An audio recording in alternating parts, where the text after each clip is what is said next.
Ну вот, завершает лично командный чемпионат республики по масс-рейтингу среди школьников. Но это для масс-рейснеров последний этап, скажем, отбора на игры Манчары.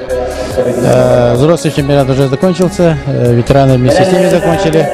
Ну и сегодня определяется окончательное количество участников по масс-рейтингу и их состояние уже, скажем, перспективное состояние на играх Манчары.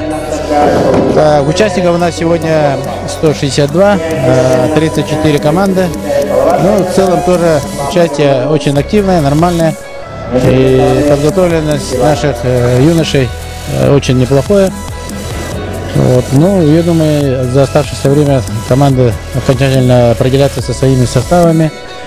Кто-то пройдет, может быть, другую весовую категорию, кто-то это, потому что путевки не именные.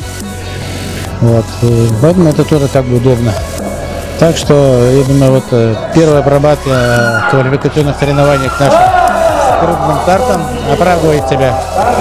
Но самое главное, то, что он на себя оправдал, это то, что во всех улусах уже прошли максимальным большим количеством привлечения участников, потому что на одно место шел отбор там 10-12 человек. Поэтому главная задача выполнена.